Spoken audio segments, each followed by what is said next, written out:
La noche comienza sin advertencias. Solo el brillo débil de una farola temblando sobre el asfalto húmedo. La cámara de seguridad, fija, indiferente, registra un fragmento que no debería existir. Una silueta inmóvil al fondo del pasillo urbano. Algo entre sombra y respiración. Algo que parece observar, esperar, y luego desaparecer sin moverse. En primer plano, un cuaderno caído, abierto. Sus páginas se agitan como si alguien acabara de soltarlo. Y sobre el papel, una marca, un trazo curvo, irregular, casi antiguo. Pasos se acercan, no se ven, solo se oyen. La imagen se corta, y lo único que queda es el silencio cargado de una pregunta que nadie quiere formular. El caso moderno comienza aquí, en un corredor de tránsito universitario que hasta hace unas semanas parecía el lugar más ordinario del mundo. La desaparición de Clara Ríos, estudiante de filología, 21 años, ocurrió entre las 21:47 y las 21:53, un intervalo minúsculo que obliga a mirar cada segundo como si escondiera un mensaje cifrado. Clara sale del edificio académico después de una clase nocturna, envuelta en una bufanda granate, auriculares colgando del cuello, una carpeta bajo el brazo. Camina hacia la avenida principal como siempre. No parece inquieta. No acelera el paso. Nada sugiere que presiente lo que está a punto de ocurrir. La cámara número 04, la que cubre el tramo entre el estacionamiento y la vieja biblioteca, grabó su figura nítida. Pero luego, al cruzar hacia la zona de los árboles, donde la luz se quiebra y las sombras se mezclan, algo cambia. Clara gira la cabeza. No hacia el ruido del tráfico, no hacia un peatón. Gira como si alguien la llamara por su nombre desde un lugar al que la cámara no puede acceder. El análisis cuadro por cuadro muestra un detalle perturbador. Mientras el rostro de Clara se ilumina por un instante, la sombra detrás de ella parece deformarse. Pierde forma humana. Se estira, se contrae y adopta un contorno que, según los peritos, no coincide con la iluminación del entorno. La estudiante da un paso atrás, duda, y luego avanza hacia donde la penumbra es más densa. A los 20 metros, el último destello. Después, nada. Este es el registro final. O en la reconstrucción del crimen, si es que aquí puede usarse esa palabra, aparece una constante psicológica que los investigadores todavía no entienden. Clara no tenía antecedentes de ansiedad, no expresó temores en sus conversaciones recientes, no existían tensiones familiares que pudieran explicar una huida voluntaria. Sus mensajes de aquella tarde son triviales. Su ruta habitual, establecida. Su mundo interior, según quienes la conocían, más racional que impulsivo. Pero hay un dato, uno que no parece importante hasta que lo es. Clara estaba trabajando en un proyecto académico sobre misterios urbanos de finales del siglo XIX. La última carpeta recuperada de su dormitorio tenía como título Patrones de desapariciones en ciudades europeas, 1880-1900.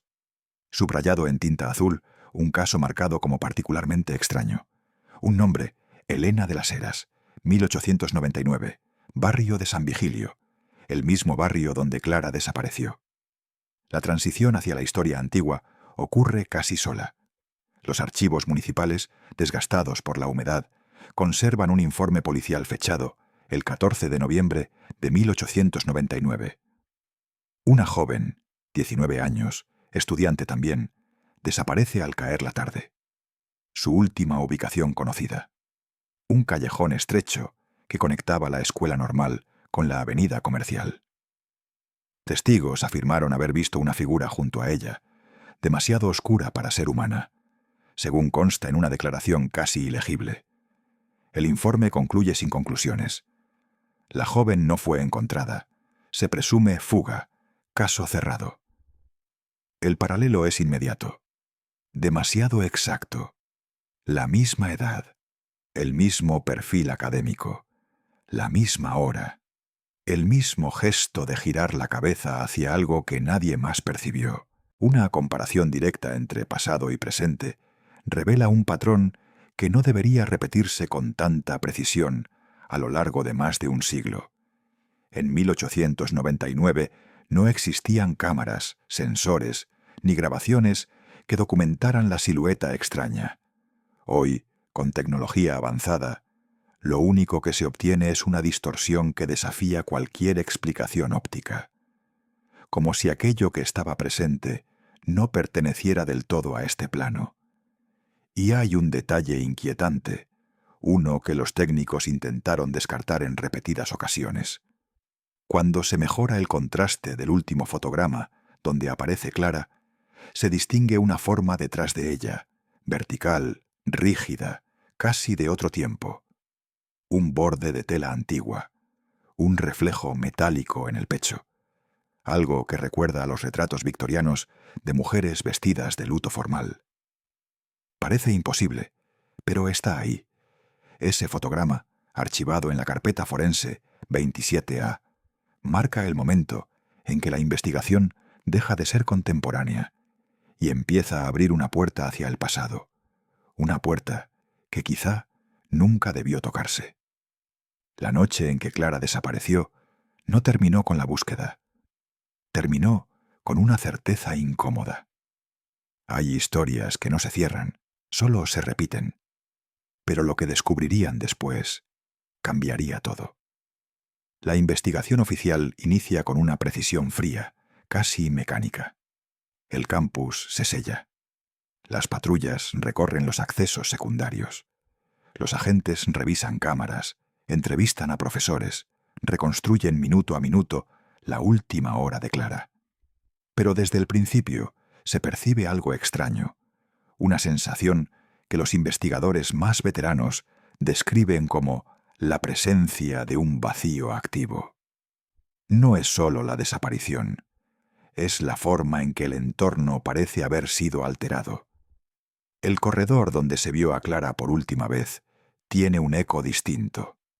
Los estudiantes que pasan por allí afirman que la temperatura desciende de manera brusca, como si el aire retuviera la memoria de un suceso violento, aunque no haya pruebas de violencia física. Los perros de los servicios de rastreo se detienen en seco al llegar a la zona arbolada. Giran la cabeza hacia el callejón lateral, el mismo que aparece en la grabación, y empiezan a gemir. No avanzan, no se acercan. Es como si sintieran algo que los humanos no pueden percibir. Los investigadores estudian el terreno. Encuentran huellas, sí, pero incompletas. Las pisadas de Clara están claras, pasos calculados, dirección definida. Pero junto a ellas aparecen marcas irregulares, profundas en algunos puntos, ligeras en otros, que no corresponden a ninguna pisada humana. Esas huellas extrañas se superponen con las de la estudiante, como si algo hubiese caminado a su lado sin dejar una forma comprensible, y de pronto desaparecen, cortadas en seco, como si la figura hubiese dejado de tocar el suelo. Los peritos aportan análisis, hipótesis, mediciones. Ninguna encaja. A nivel psicológico, el caso adquiere un matiz inquietante. Las últimas búsquedas en el ordenador de Clara no están relacionadas ni con tareas académicas ni con ocio. Las últimas 4 consultas son variaciones de una misma frase. ¿Por qué se repiten las desapariciones en un mismo barrio? Patrones de eco histórico en crímenes urbanos. Desaparición de Elena de las Heras, 1899. Simetrías entre víctimas separadas por siglos. Ninguna de las búsquedas está conectada a redes sociales o foros que pudieran inducir ideas sugestivas.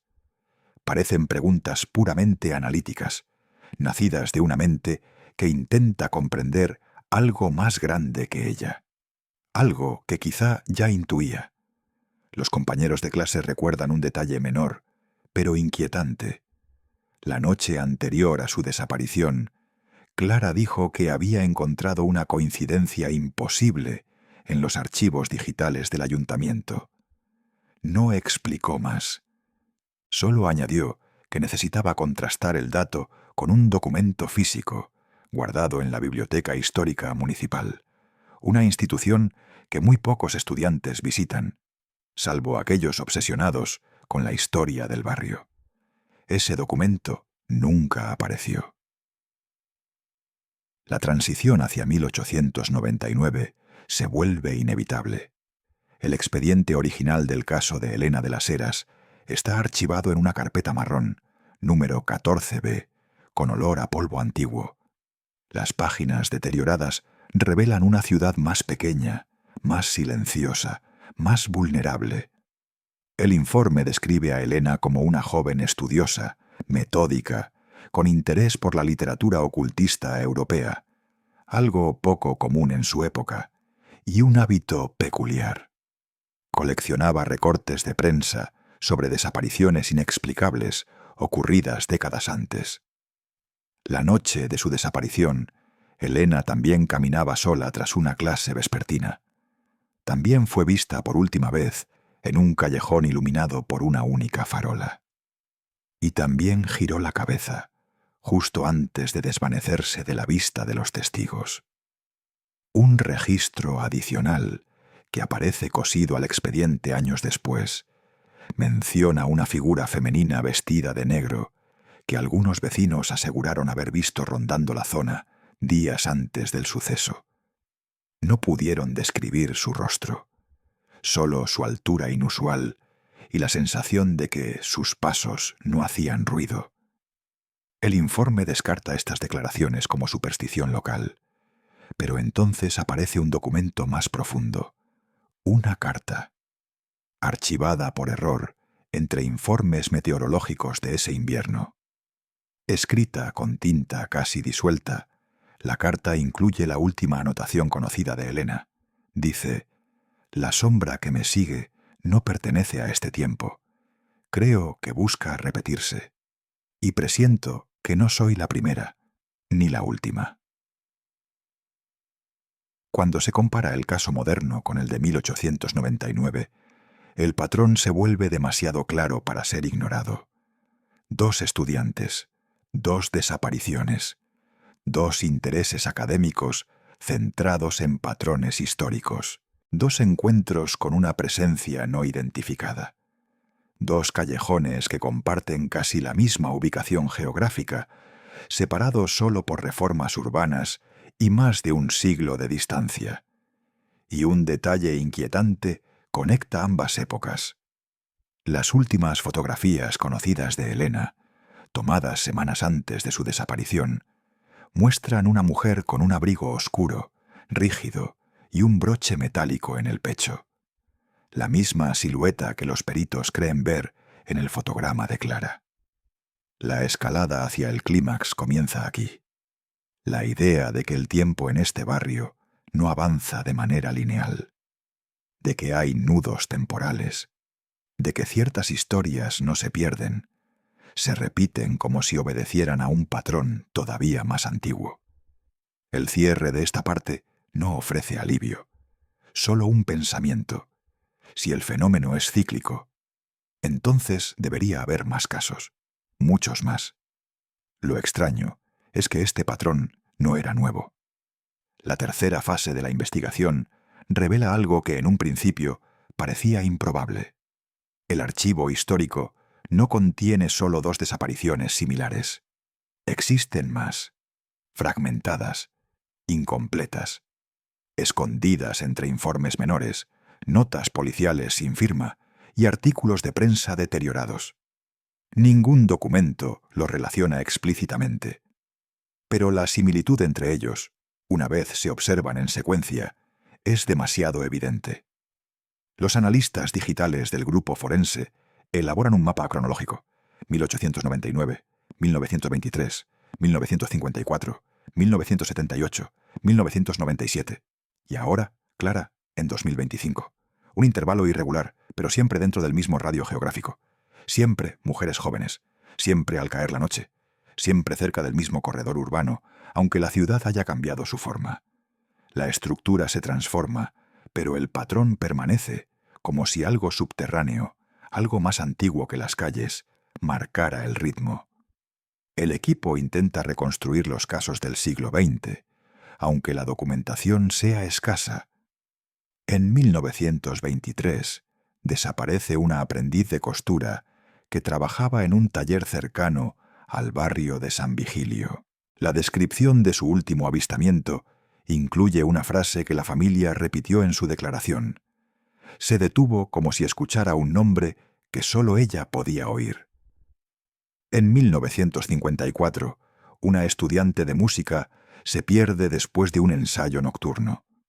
Su mejor amiga declara haberla visto mirar hacia el fondo de un callejón, con una expresión que mezcla reconocimiento y miedo.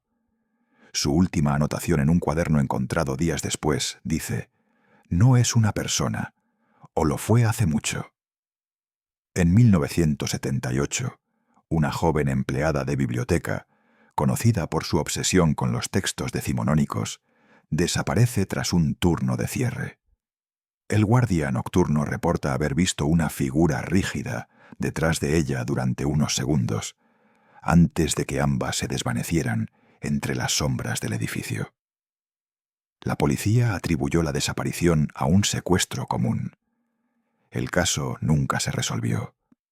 La acumulación de testimonios, todos escritos en épocas distintas, con estilos propios de cada generación, crea una sensación inquietante. No puede tratarse de coincidencias. No tantas, no tan exactas. En el presente, el análisis psicológico del entorno de Clara aporta nuevos matices. La estudiante había estado asistiendo, durante las últimas semanas, a un seminario especializado en literatura gótica del siglo XIX. Su docente, la profesora Azucena Duarte, describe a Clara como una investigadora metódica, con una fascinación casi científica por los paralelismos históricos. Pero menciona un cambio, sutil, creciente.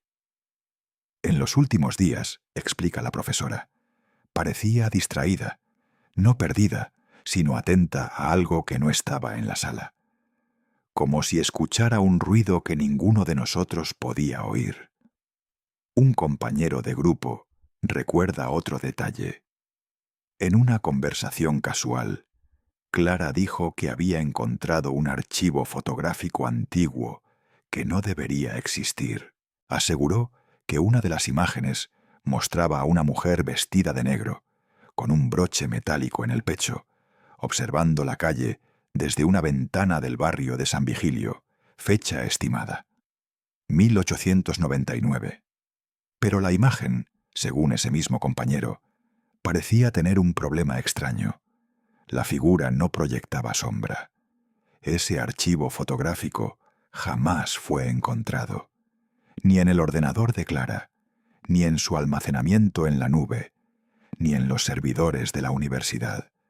Es como si nunca hubiese existido, o como si alguien lo hubiese retirado con precisión quirúrgica. El puente hacia el pasado vuelve a abrirse cuando en la Biblioteca Histórica Municipal los investigadores encuentran una caja de documentos que no figura en el inventario oficial. Caja número 17. Sin etiqueta. Sin fecha. Dentro hay periódicos amarillentos, cartas inconclusas, informes policiales con sellos parcialmente borrados, y un cuaderno, pequeño, con tapas negras, sin nombre. Las primeras páginas están vacías, pero, avanzando hacia el centro, aparecen notas breves escritas en dos tintas distintas. Una mano más firme, propia del siglo XIX. Otra, más moderna, con bolígrafo azul. Las anotaciones antiguas hablan de una mujer que aparece cada 3 o 4 décadas, siempre idéntica, siempre silenciosa. Las anotaciones modernas son fragmentarias, como si el autor, presuntamente Clara, o alguien muy cercano a ella, hubiese escrito con prisa. Una frase destaca entre todas: no busca cuerpos, busca ecos. Los expertos no logran determinar su significado, pero la idea parece resonar con el patrón encontrado. No son desapariciones motivadas por violencia física evidente. Son desapariciones que siguen una lógica distinta, casi ritual, pero sin símbolos explícitos, sin marcas, sin restos, sin errores. La comparación entre épocas revela que, en todos los casos registrados, la desaparición coincide con un cambio anómalo en la iluminación del entorno. Testigos de 1923 hablaron de una farola que parpadeó de forma antinatural. En 1954, la luz del coche parecía distorsionarse a su alrededor. En 1978, las sombras eran demasiado densas para la hora. En 1997, todo se volvió más oscuro durante un segundo. Y ahora, en el caso de Clara, el fotograma muestra exactamente eso. Un parpadeo, un corte, una sombra imposible. Los técnicos, al analizar la imagen en alta resolución, encuentran un detalle que la cámara no debería haber captado. Trazos rectos, paralelos, como los pliegues de un vestido antiguo, visibles solo durante un cuarto de segundo. La misma textura textil que aparece descrita en documentos de 1899. La misma figura rígida, la misma presencia sin sombra. La idea que empieza a tomar forma en el equipo es inquietante. La entidad, si es que puede llamarse así, parece repetirse sin envejecer, sin variar su apariencia. Como si no se tratara de una persona, sino de un patrón proyectado a través de las décadas. Un reflejo, un eco del pasado que se manifiesta cuando ciertos factores se alinean. Pero, ¿cuáles son esos factores?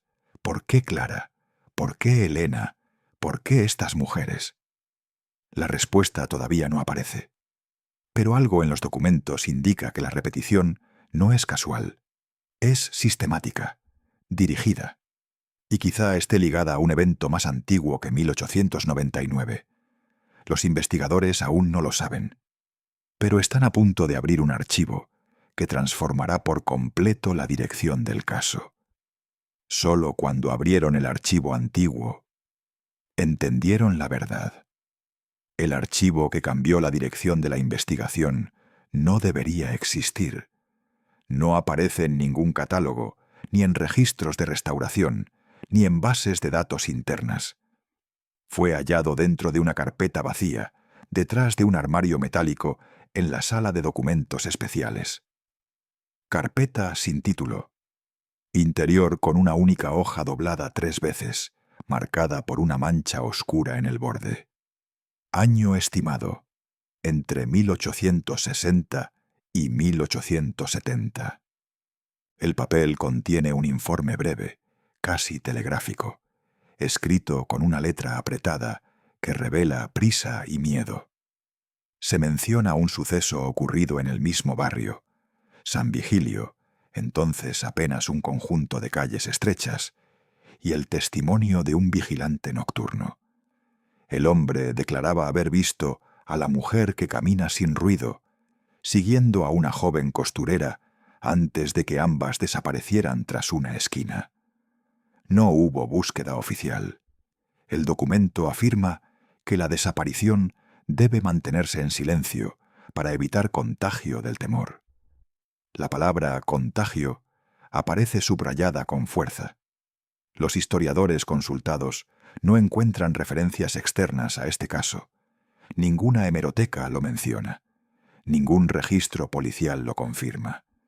Es como si alguien en algún momento del siglo XIX hubiera intentado borrar este incidente, dejando solo esa hoja como advertencia para quien la encontrara. En el presente, el equipo de criminología examina la hoja bajo luz ultravioleta. Aparecen trazos invisibles a simple vista, líneas rectas, cortes breves, símbolos que no pertenecen a ningún sistema de escritura conocido. Los técnicos piensan que se trata de marcas del archivista, Pero un restaurador experimentado señala algo inquietante. Las líneas no están dibujadas sobre el papel, sino dentro de él, como si hubieran sido imprimidas durante el proceso de fabricación. El papel mismo parece haber sido preparado para registrar algo que la tinta no podía expresar. Entre las sombras de la lectura aparece una frase casi borrada: no sigas su reflejo. Los investigadores no consiguen interpretar el sentido exacto, pero el concepto del reflejo coincide con lo que han visto en el video de Clara. Una forma que no pertenece al plano de la iluminación normal, una figura que se proyecta sin luz, sin sombra, sin volumen. Algo que no está, pero se manifiesta cuando alguien la percibe. El análisis psicológico del patrón adquiere mayor profundidad. Las víctimas, en todos los casos, mostraban un rasgo común: interés activo por los archivos, por la historia del barrio, por el pasado enterrado. No eran personas supersticiosas, no tenían vínculos entre sí. Solo compartían la curiosidad por estructuras invisibles del tiempo. Una psicóloga forense propone una hipótesis inquietante. Quizá la entidad, si es que existe, no selecciona a las víctimas al azar. Tal vez escoge a quienes investigan demasiado, a quienes se acercan a la comprensión de un patrón que debería permanecer oculto. Como si la repetición histórica fuera un mecanismo de defensa, una forma de preservar algo que no puede ser nombrado. Al revisar el cronograma de Clara, descubren un detalle esencial. El día antes de desaparecer, pasó más de 2 horas en la biblioteca histórica, revisando microfilms del siglo XIX. Buscaba un periódico concreto, La Voz Urbana, edición de noviembre de 1899, justo el mes en que desapareció Elena. Pero ese ejemplar no está en la colección, nunca estuvo. Según los registros, la edición de ese mes jamás llegó a imprimirse. Aún así, Clara anotó un número de página: 7, y una palabra: reflejos. El paralelo con 1899 se vuelve aún más preciso cuando se encuentra un segundo documento, esta vez registrado oficialmente. Una carta de un investigador municipal que trabajó en el caso de Elena. Describe cómo, en los días previos a la desaparición, varias personas afirmaron ver a una mujer rígida, vestida con ropa negra antigua, observando desde cruces de calle. Decían que su figura parecía idéntica siempre, como si no perteneciera al presente.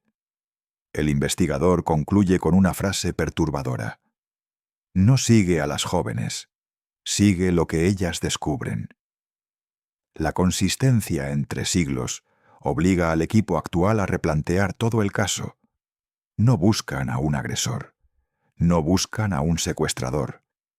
Buscan un patrón que se comporta como una sombra repetitiva del tiempo, un eco que se superpone a ciertos momentos, ciertos lugares, ciertas mentes curiosas. En el laboratorio, uno de los técnicos descubre un detalle escalofriante en el fotograma donde aparece la figura detrás de Clara. Aumenta el contraste, elimina el ruido digital, suaviza los bordes. Y entonces lo ve. El broche metálico en el pecho de la figura tiene una inscripción minúscula. No pertenece a ninguna lengua moderna, pero coincide con uno de los símbolos invisibles encontrados en la hoja de 1860.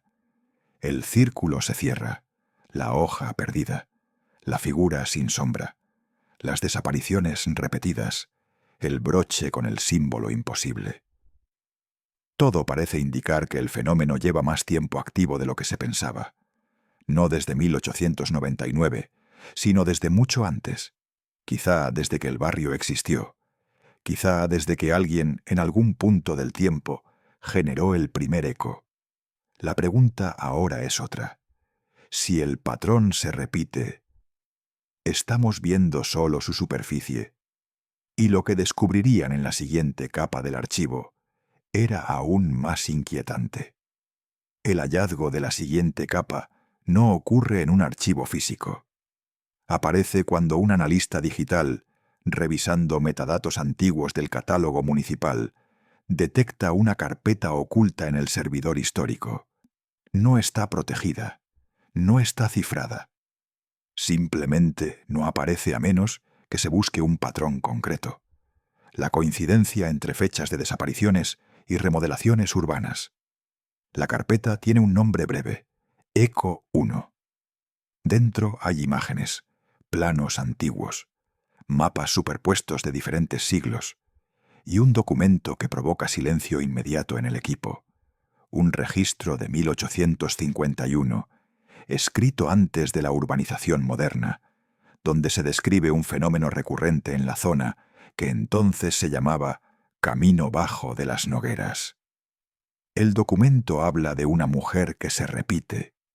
No dice aparece, no dice camina, dice répete. El lenguaje es inusual para la época.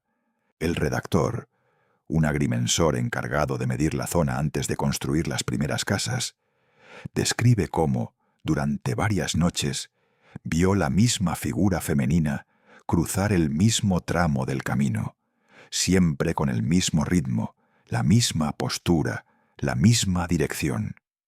Detalla que al intentar seguirla, la figura desaparecía de forma abrupta, como si su cuerpo se replegara hacia dentro de la sombra. Y añade una frase que deja un rastro helado. No parece perseguir, parece repetir algo que ya ocurrió. En el presente, los criminólogos se preguntan si el fenómeno observado en los casos recientes es, en realidad, una versión moderna de esta repetición antigua. No una presencia consciente, no un espectro, sino una especie de rastro histórico que se reactiva cuando alguien se acerca demasiado a su origen. Un eco congelado en la estructura misma del barrio. La psicóloga forense aporta un análisis más profundo. Si el eco es un residuo de un acontecimiento traumático del pasado, su manifestación podría reforzarse cuando alguien revive ese suceso de forma intelectual. Clara estudiaba desapariciones de 1899. Elena investigaba textos ocultistas del siglo anterior. La empleada de 1978 trabajaba clasificando documentos viejos. La estudiante de 1954 era lectora obsesiva de relatos antiguos. Todas, sin querer, estaban tocando la misma herida temporal. Los técnicos deciden superponer los mapas de 1851, 1899 y la ciudad actual. El resultado es espeluznante.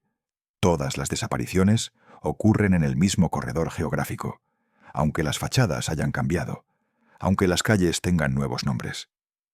Lo permanente no es la arquitectura, es el trazado invisible. En los mapas antiguos, justo debajo del área donde Clara desapareció, figura la entrada tapiada de un pasadizo que conectaba con una construcción perdida. La Casa de las Tres Ventanas. Un edificio demolido en 1872, tras un incendio sin testigos.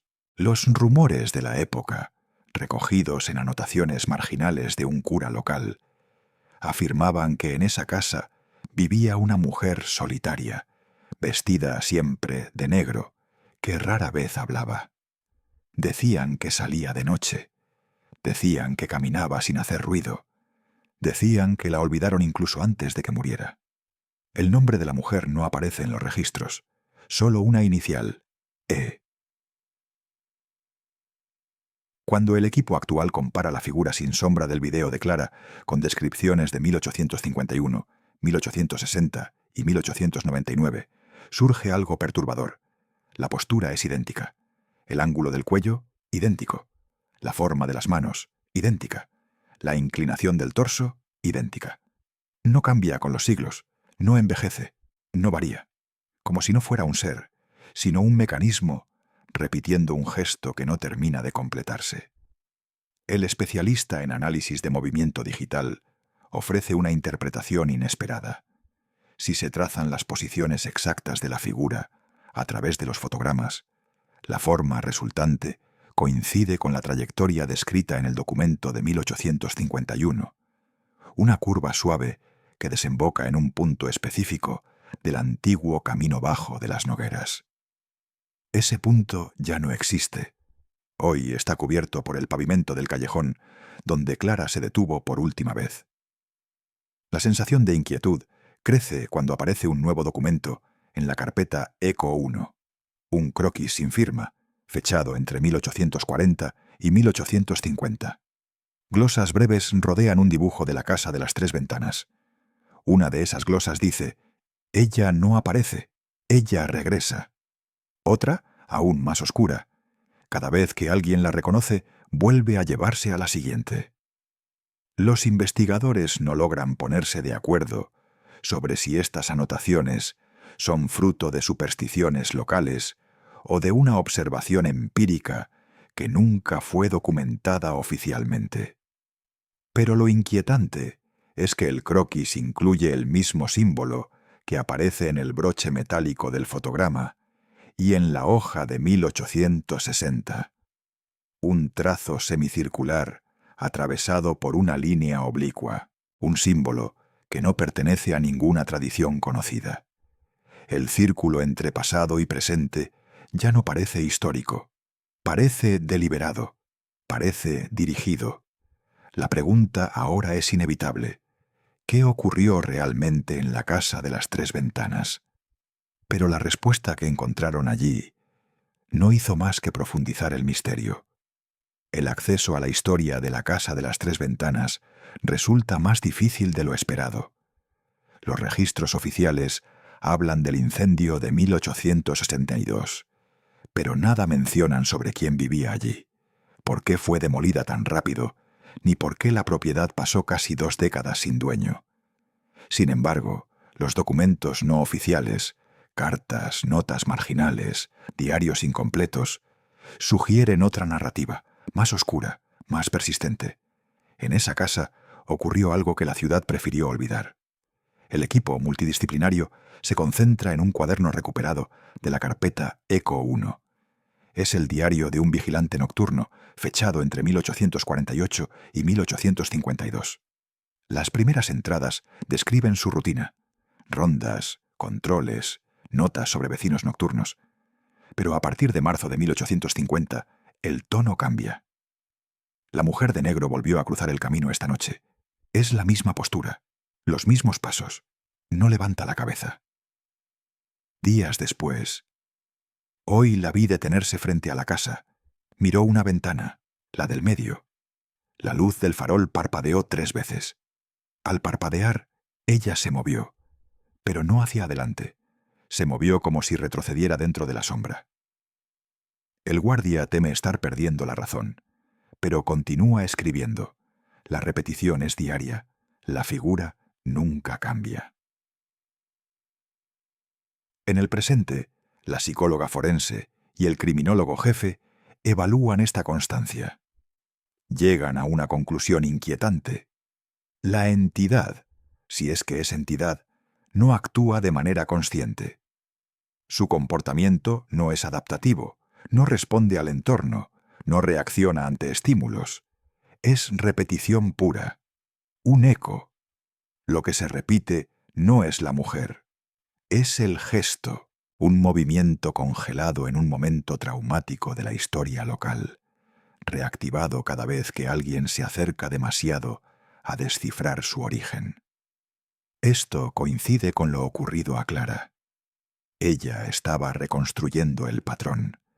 Estaba a punto de llegar a esta casa perdida, y el eco la atrapó antes de que completara la conexión.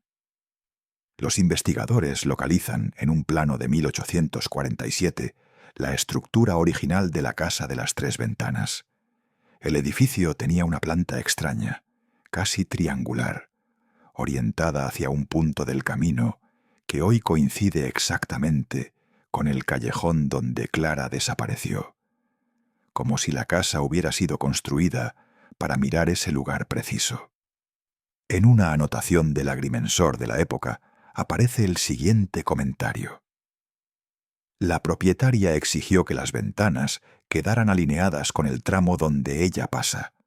No entendí sus palabras. Creí que hablaba de una mujer viva. Me equivoqué. No se menciona el nombre de la propietaria, solo sus iniciales, E.V., las mismas dos letras que, según una carta de 1899, obsesionaban a Elena antes de desaparecer. La investigación moderna descubre otro detalle. Las desapariciones coinciden con fechas cercanas al aniversario del incendio de 1872. No exactas, pero próximas, como si el eco se acercara cada cierto tiempo a su origen. Y en todos esos casos aparece el mismo elemento: la figura rígida, vestida de negro, con el broche metálico marcado por el símbolo semicircular. Ese símbolo aparece otra vez, ahora grabado en la piedra de un cimiento excavado en una obra reciente cerca del lugar. Los obreros lo reportaron como decoración antigua, pero cuando los peritos lo comparan con el del broche, la coincidencia es perfecta. La casa lo tenía en su fachada. La figura lo lleva en el pecho. El documento de 1860 lo esconde en tinta invisible. No es decoración, es marca de repetición. Ahora surge entonces una hipótesis que nadie quiere formular. ¿Y si la mujer que desapareció en 1850 o antes no murió realmente? ¿Y si en vez de desaparecer quedó atrapada en un ciclo temporal que proyecta su movimiento una y otra vez sobre el barrio, atrapando a quienes la observan, a quienes comprenden demasiado, a quienes reconocen el gesto? La idea no pretende ser sobrenatural. El equipo intenta mantener un enfoque científico, pero la explicación racional se acerca peligrosamente a la noción de un trauma histórico fijado en el espacio, una especie de imprint que se activa al ser observado, como si la propia ciudad guardara una memoria que castiga la curiosidad. Clara la despertó, y Elena, en 1899, también. El vigilante de 1850 escribió una frase más, casi ilegible, en la última página de su diario. Cuando ella se detiene, alguien desaparece. Cuando alguien desaparece, ella continúa. La lógica del eco, la repetición infinita, el gesto sin final. Los investigadores están a punto de enfrentar una verdad más profunda. La casa que intentan entender nunca fue una vivienda común. No fue construida para habitarse, fue construida para encerrar. Y lo que descubrieron dentro de esa estructura desaparecida alteró por completo el sentido del caso.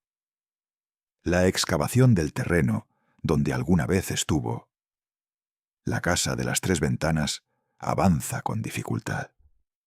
Los registros indican que tras el incendio se retiraron restos y cimientos, pero los planos descubiertos recientemente muestran que había algo más profundo, un nivel subterráneo que nunca fue dibujado en documentos oficiales. El equipo arqueológico encuentra, a 2,5 metros bajo el nivel actual, un segmento de muro de piedra ennegrecida. No coincide con el perímetro del edificio. Es más antiguo, mucho más. Piedra sin mortero, unida por presión, como las construcciones rurales del siglo XVII. Pero lo más inquietante, el símbolo semicircular, el mismo del broche, el del documento reconstruido, aparece repetido 3 veces en bloques distintos, alineados con precisión matemático-ritual. La psicóloga observa que las marcas están colocadas a la altura del pecho humano, no en la base, no como decoración, sino como si representaran presencias. 3 ventanas, 3 símbolos, 3 repeticiones. El criminólogo sugiere que quizás las ventanas eran un reflejo arquitectónico de un concepto previo, más antiguo que la casa misma. La idea flota en el aire. La casa no generó el fenómeno. La casa fue construida sobre él. Mientras los obreros amplían la excavación, descubren un corredor angosto, parcialmente derrumbado. Los especialistas en estructuras advierten que es peligroso entrar. Pero el equipo forense decide arriesgarse con extremo cuidado. Avanzan unos metros hasta encontrar una cavidad estrecha, algo así como una pequeña sala o cámara.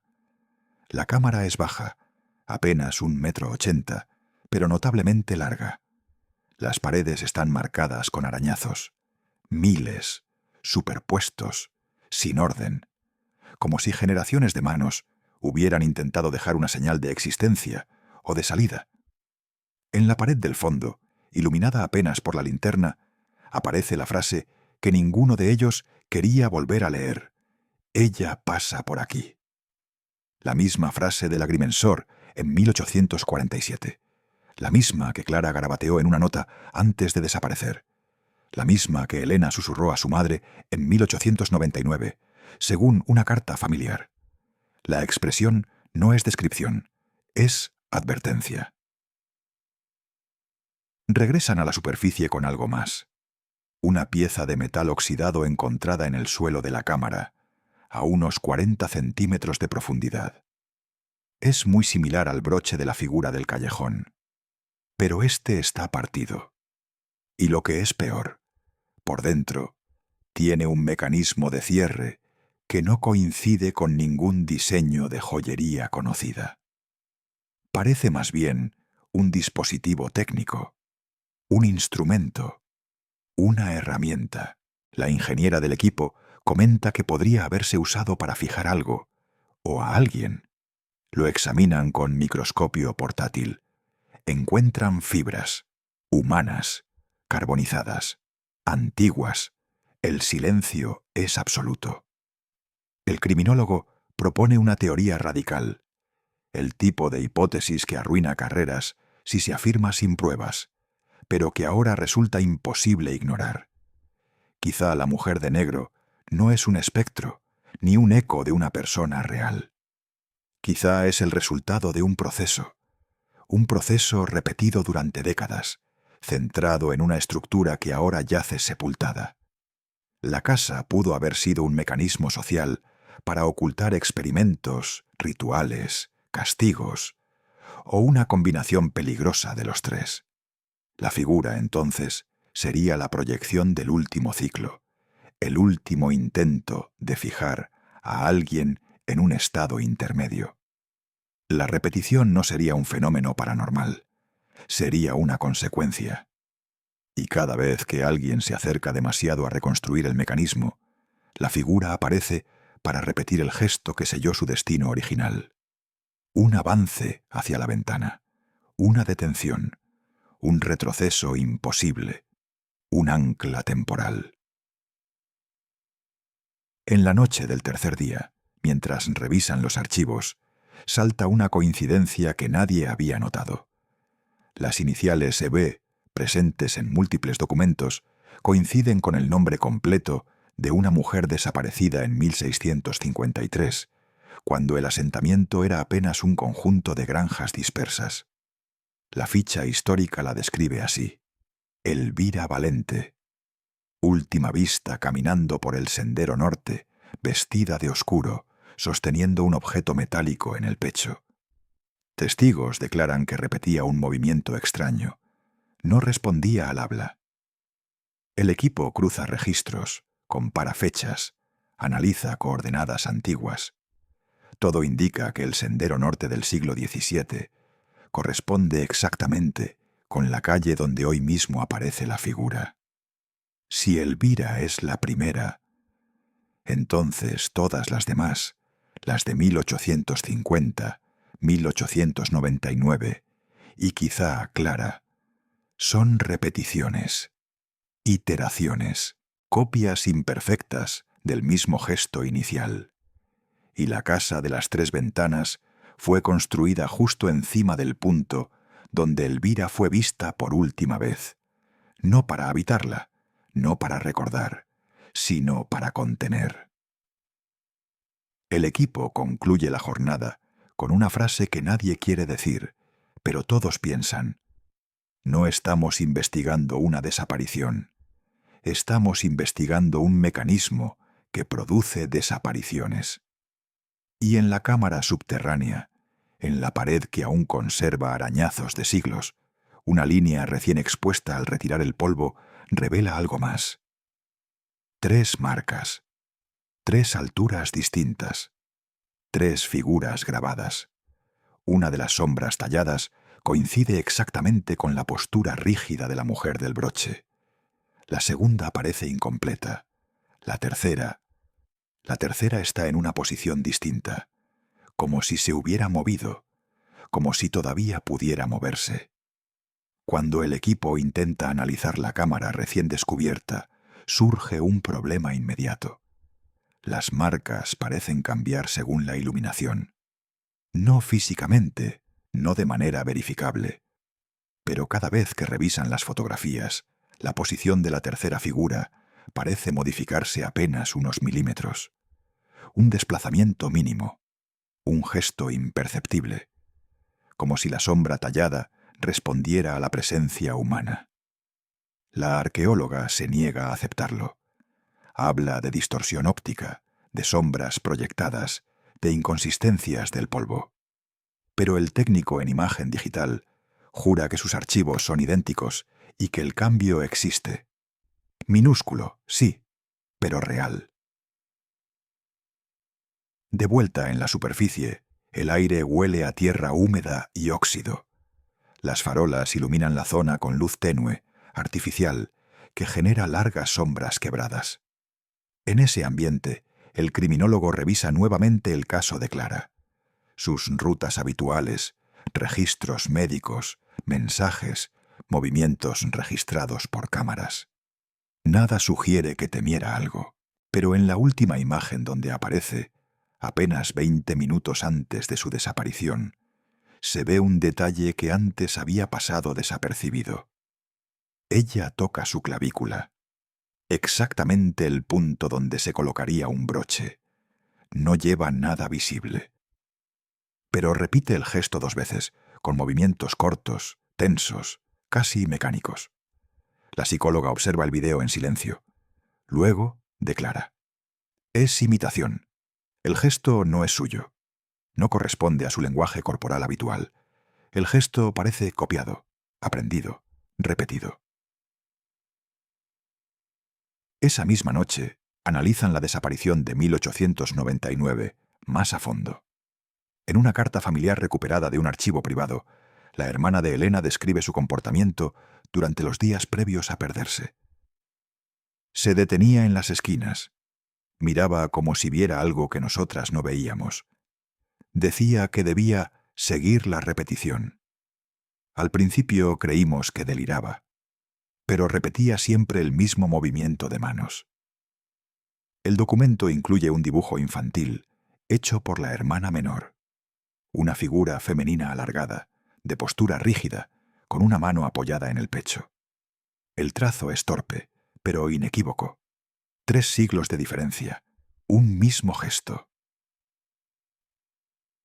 Con esta evidencia acumulada, el equipo vuelve a examinar la teoría del mecanismo. Si la figura de Elvira Valente fue la primera en realizar ese movimiento, ya fuera por miedo, por dolor, por obligación o por ritual, entonces las posteriores no serían personas que desaparecen. Serían personas activadas. Activadas por un patrón antiguo, fijo, adherente. Un patrón que no requiere contacto físico, sino exposición. Un cruce de trayectorias, un instante, una correspondencia exacta entre gesto y lugar.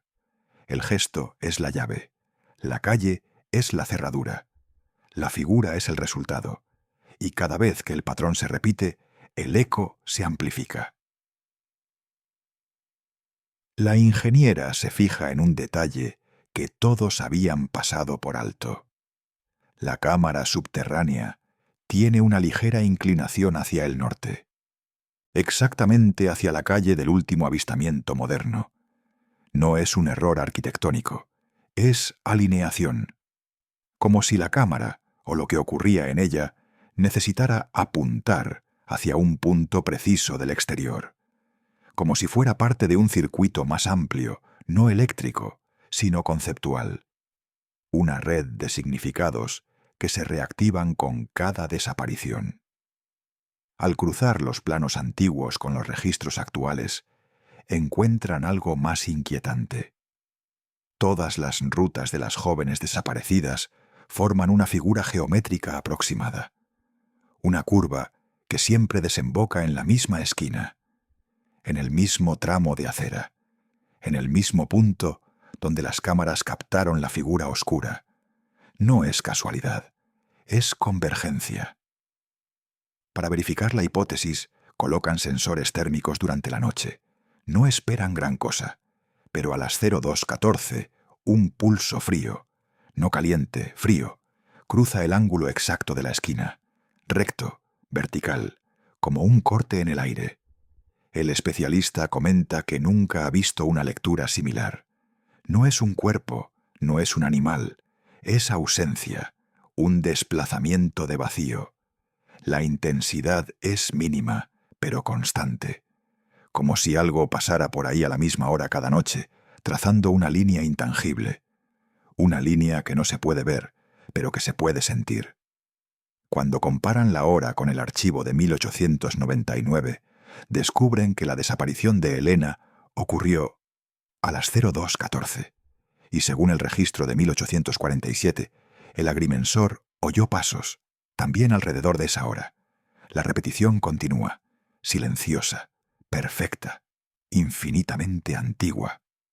El equipo decide colocar una cámara térmica fija para la noche siguiente, con la esperanza de obtener un patrón más claro. Pero antes de marcharse, la arqueóloga hace una última comprobación en la cámara subterránea. Ilumina la pared con su linterna. La tercera figura tallada, la que parecía moverse, ahora está más inclinada, como si estuviera girando la cabeza, como si estuviera escuchando. Cuando el equipo revisa las fotos tomadas esa mañana, se confirma. El cambio no es una ilusión. La posición ha variado. Y justo debajo de la figura, escrito con una herramienta afilada, aparece un trazo que no estaba antes. Una frase breve, apenas grabada, pero fresca. Todavía falta una. Una vibración corre por la piedra. O quizá es solo el temblor de quienes la observan. Pero lo cierto es que nadie puede explicar cómo apareció esa frase en apenas unas horas dentro de un recinto sellado. Y lo peor, no se refieren a una marca ni a una teoría. Se refieren a una persona. Una que aún no desapareció. O una que está a punto de hacerlo. Pero lo que descubrirían después revelaría que el mecanismo nunca estuvo dormido. La frase recién grabada, todavía falta una, obliga al equipo a detener toda excavación. La cámara subterránea queda acordonada, pero nadie quiere admitir en voz alta la posibilidad que todos intuyen. Alguien o algo estuvo dentro después de que ellos salieran. Sin huellas, sin ruido, sin registro. El criminólogo insiste en revisar los sensores del perímetro. No detectaron movimiento alguno, ningún ingreso, nada. Como si la frase hubiese aparecido sin intervención humana, o como si la intervención no perteneciera a ninguna categoría conocida. Mientras tanto, la psicóloga analiza la frase desde un punto de vista conductual. No sugiere amenaza directa. No hay imperativo. Es constatación. Registro de un proceso que sigue su curso. Un proceso que necesita completar una secuencia. Si Elvira fue la primera, si Elena fue la segunda, si Clara fue la tercera, entonces, según la lógica del mecanismo, el ciclo se repite en tríadas, como las 3 marcas, como las 3 figuras, como las 3 ventanas. Pero la frase no dice «falta la tercera». Dice una más, una que debe agregar otra capa a la repetición, algo distinto. La secuencia se está ampliando. El equipo revisa los registros de la cámara térmica que dejaron instalada en la esquina. A las 02:14 vuelve a aparecer la línea de frío. Idéntica, vertical. Un corte en el espacio. Pero esta vez ocurre algo más. Una segunda línea, más tenue, unos centímetros a la izquierda, como si la primera figura ya no estuviera sola. Los expertos paralizan el video cuadro por cuadro. El pulso secundario es irregular, vibrante, inestable, como si aún no estuviera completamente formado. «Es un patrón nuevo», murmura el técnico. «Otra trayectoria superpuesta. Dos presencias, dos líneas, dos pasos sincronizados, casi». La psicóloga observa la imagen borrosa durante un largo silencio. «Parece que está aprendiendo a moverse», dice finalmente. Nadie responde. A la mañana siguiente, una llamada rompe la relativa contención del equipo. Una joven de la universidad cercana ha presentado una denuncia. Su compañera de residencia, una estudiante de primer año, no regresó la noche anterior. De inmediato comparan horarios. La joven desapareció entre las 01:50 y las 02:20. El pulso térmico de la segunda línea apareció a las 02:14. El patrón se ha reactivado, pero esta vez la repetición no imita, expande. La estudiante desaparecida se llama Mar, 18 años, misma zona, mismo recorrido de regreso. Y en su última imagen captada por cámara, aparece algo inquietante. No mira a su teléfono, no observa el entorno. Mira al suelo, exactamente al punto donde, según los registros policiales de 1899, Elena también detuvo la mirada antes de desaparecer. El equipo decide inspeccionar la zona de inmediato. El callejón está vacío, pero hay un rastro difícil de ignorar. No objetos, no manchas, no señales explícitas. Una simple alteración en el polvo. Un semicírculo perfecto, del tamaño de una pisada, impreso en el suelo. Tal vez una coincidencia, tal vez no. La arqueóloga se agacha para examinarlo. Cuando ilumina el borde del semicírculo, se da cuenta de que hay pequeñas ranuras. 3. Equidistantes. El patrón se replica incluso en detalles mínimos, como si lo que sea que actúa aquí dejara pequeñas firmas, fragmentos de una geometría que no pertenece al azar. La investigadora histórica, revisando documentos del siglo XIX, encuentra algo más alarmante. En 1899, 2 semanas después de la desaparición de Elena, hubo otra joven que aseguró sentir la presencia de 2 figuras en la noche. No desapareció, pero abandonó la ciudad inmediatamente después. El registro quedó perdido en un periódico local. Nunca se relacionó con el caso. Por primera vez, surge la posibilidad de que el fenómeno no siempre consume a su objetivo. A veces observa, a veces imita, a veces elige. El mecanismo no solo se repite, se adapta. Esa noche, el equipo decide intervenir. Configuran cámaras térmicas, sensores de presión y micrófonos direccionales en la esquina crítica. El criminólogo insiste en quedarse de guardia. La psicóloga también. Nadie quiere admitir que sienten que algo está a punto de manifestarse. A las 01:58, un sonido leve aparece en los micrófonos. No pasos, no viento, un roce, como tela arrastrándose contra piedra. A las 02:10, la temperatura del aire baja 3 grados. A las 02:14, la primera línea térmica aparece. A las 02:14, con 30 segundos, aparece la segunda. El equipo contiene la respiración. Entonces, el micrófono capta algo más. Una voz, lejana, débil, femenina, diciendo una sola palabra: aquí. La señal se corta de inmediato. La cámara térmica registra un parpadeo, una sombra fugaz, un desplazamiento lateral. Cuando procesan la imagen, encuentran una silueta tenue detrás del segundo pulso térmico. No es la figura rígida, no es la que repite el gesto del broche. Es otra, más joven, más inestable, como si apenas estuviera tomando forma. Conan, el equipo, se da cuenta entonces de lo inevitable. Mar no solo pudo haber sido tomada, pudo haber sido replicada. La figura recién formada no completa aún el patrón antiguo, pero ya ocupa su espacio, ya genera su propia huella térmica, ya ejecuta movimientos breves, temblorosos, casi humanos. En la cámara subterránea, mientras revisan el registro final del día, descubren un nuevo cambio. La tercera figura tallada ahora tiene compañía. Una cuarta marca, superficial, incompleta, como un boceto, como una sombra que acaba de nacer en la piedra, y bajo ella un trazo casi imperceptible. La siguiente ya está mirando. El silencio del equipo es absoluto, porque si la siguiente está mirando, quizá ya ha empezado a imitar. Y solo cuando miren el archivo más antiguo, entenderán por qué este ciclo nunca se detuvo. La mañana siguiente comienza con un peso distinto. No es cansancio, es la sensación de que algo ha cruzado un umbral. Una frontera que el equipo nunca quiso tocar.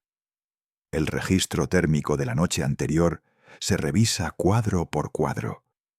Entre los pulsos fríos, las voces distorsionadas y la silueta inestable se esconde un detalle crucial, un destello metálico, diminuto, casi absorbido por el ruido digital. La arqueóloga amplía la imagen, ajusta contraste, reduce interferencia. Y entonces todos lo ven. Un broche. No el antiguo, no el que encontraron roto en la cámara subterránea. Uno nuevo. Uno que alguien, o algo, sostiene torpemente, aprendiendo aún cómo debe colocarse en el pecho. El criminólogo comprende lo que eso significa antes de que nadie lo diga en voz alta. La figura recién formada no solo imita el movimiento, imita los objetos, imita las señales. Está ensamblando su identidad a partir de fragmentos dispersos a través de los siglos. El mecanismo evoluciona.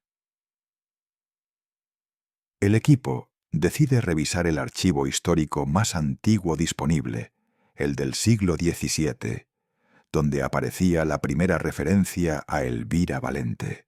El documento, deteriorado por el tiempo, señala que fue vista con un objeto brillante en el torso. Los académicos siempre supusieron que era un adorno, una pieza de joyería rural. Pero ahora, con la aparición del broche moderno, la lectura cambia por completo. La investigadora histórica encuentra, en el margen del texto original, una anotación casi ilegible, escrita por un monje del archivo. No era adorno, era llave. La palabra llave abre una nueva dimensión al caso. Quizá ese objeto no simbolizaba nada. Quizá activaba algo. Un rol, una transformación, una postura que debía repetirse a través de quienes lo sostenían. Y si ese gesto se repite desde 1653 hasta ahora, no se trata de coincidencia, no se trata de maldición, es continuidad. Un algoritmo humano y antiguo, una secuencia inscrita en cuerpos y trayectorias. Cuando cruzan todas las desapariciones registradas en la zona, desde el período colonial hasta hoy, aparece un patrón inquietante, un intervalo constante, una curva que gira sobre sí misma como un remolino conceptual, siempre volviendo al mismo punto del mapa. Más que rastro, es círculo. Más que círculo, es espiral. Y lo que está en el centro no es un lugar, es un gesto. Un movimiento que conserva algo del momento original de Elvira. Un eco que se fortalece con cada repetición. Una sombra que adquiere más forma con cada estudiante desaparecida. La arqueóloga intenta resistirse a la idea, pero finalmente lo admite. No estamos documentando un ciclo, estamos dentro de él. Esa noche, después de cerrar los equipos, todos vuelven al laboratorio provisional. Pero la psicóloga, incapaz de dormir, revisa una grabación más. La del micrófono direccional que captó la voz diciendo «aquí». Amplía la onda sonora, reduce ruido, aísla frecuencias. La voz se repite 3 veces entre microsegundos. 3 susurros casi simultáneos, 3 tonos distintos, uno antiguo, uno de finales del 19, uno joven, como si 3 capas de tiempo repitieran la misma palabra, sincronizadas, como si todas las figuras, todas las copias, coexistieran dentro del mismo sonido. La psicóloga se queda inmóvil, porque si hay 3 voces, la cuarta ya debería estar formándose. El equipo regresa a la cámara subterránea al amanecer. No deberían entrar, pero el criminólogo insiste. Si hay algo que debamos entender, está aquí. La linterna ilumina la pared. Las 3 figuras originales siguen en su lugar. La cuarta, la que apareció la noche anterior, ya no es superficial. Está más profunda, tallada con fuerza, definida. No es una mujer en postura rígida. No repite el gesto clásico. Está de espaldas, mirando hacia un punto invisible fuera de la cámara, como si observara algo más arriba, algo en la superficie. Debajo, una nueva línea, recién grabada, aún desprendiendo polvo. Ya la has visto. Todos se miran. Saben exactamente de quién habla. De la figura tenue captada en la esquina. De la sombra que aprendía a mover la cabeza. De la presencia que sostenía un nuevo broche. La cuarta ya no está formándose. La cuarta está mirando. Y si está mirando, también puede aprender. Y si aprende, puede repetirse. En las últimas horas del día, cuando el equipo empieza a desmontar los sensores, un detalle inesperado aparece en la pantalla térmica. Una quinta señal. Inestable, débil, como un borrador. No es una figura, no es una línea, no es un pulso, es un movimiento, una oscilación, desde dentro de la cámara, como si lo que habita en la piedra hubiera comenzado a responder. El criminólogo apaga el monitor. La psicóloga cierra los ojos. La arqueóloga respira hondo. Porque todos saben que el ciclo nunca estuvo destinado a terminar. No se trata de resolver un caso. Se trata de entender que algunos ecos no buscan explicación. Solo buscan continuidad. Y cuando los ecos encuentran nuevos ojos, continúan. Si deseas explorar más casos donde el pasado vuelve para perseguirnos, suscríbete.